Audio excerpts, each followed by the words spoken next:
हादोरसा फरायसालि सोलोंथाइ बर्डनि गेदेर थांखि दानिफ्राय 9 थाखोनि फरायसाफोरा फरायनांगोन इंराजि बिजों।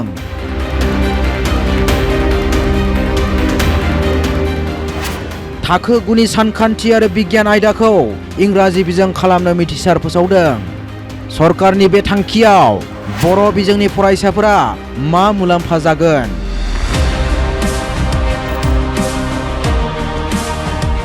आसाम सरकारनि बे थांखिखौ लानानै हादोरसानाङैनो मैखोम बिजाथाइ सोमजिदों। हादोरसा फरायसालि सोलोंथाइ बर्डनि बे थांखिखौ लानानै बिजाथाइ फोरमायदों बर' थुनलाइ आफादनि आफादगिरि गपिनाथ बरगयारिया। थाखो 9नि सानखान्थि आरो बिगियान आयदाखौ इंराजि बिजों खालामनाय थांखिखौ बर' थुनलाइ आफादा माब्लाबाबो गनायनानै लाया। मेथ्स आरो साइन्स बेखौथ' जों गनाया आरो आसाम साहित्य सभाबो गनायनाय नङा बा जोंनि दुलाराय बर' फरायसा आफादाबो गनायनाय नङा आरो आसुआबो गनायनाय नङा।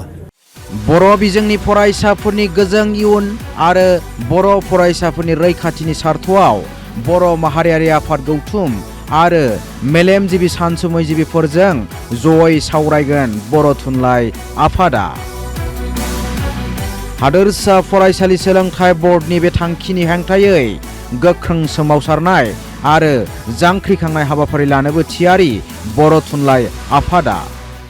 जायखिया जोङो आफादाव बेखौ मोजाङै सावरायगोन आरो जोंनि पन्डित माखासे जायफोर इउनिभारसिटियाव कलेजाव फोरोंगिरिफोर दं, सानसुमै दं, गोदान मोनसे लानानै जोङो सावरायगोन आरो जोङो नांगौबा बिनि थाखाय मोनसे जांख्रिनायबो लाबोनांनोबो हागौ होननानैसो आं सानहरो। गोग्लैसोनाय हारिफोरनि भाषाफोरखौ खोमालांनो बा नासयनाय जों बेबायदि साननानै लानाय जागोन।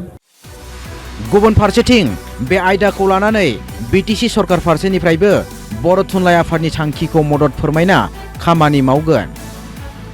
बर' थुनलाइ आफादा जा थांखि आजावगोन बेखौ बिटिसि सरकारनि थांखि बायदियै लागोन। आसाम सरकारनि थाखो 9नि सानखान्थि आरो बिगियान आयदाखौ इंराजि बिजों खालामनाय थांखि आयदायाव बेबायदि बिजाथाइ फोरमायो बिटिसिनि मावफुं सोद्रोमा देरहासार बसुमतारिया। बर' साहित्य सभाया जि डिसिसन लागोन बेखौनो बिटिसि गभर्नमेन्टआ डिसिसन हिसाबै जों बेखौ लानानैनो जों खामानि मावगोन। बेवहाय बिटिसि गभर्नमेन्ट हिसाबै हारसिङै बेवहाय निजा बबिया खुनु डिसिसन थानाय नङा।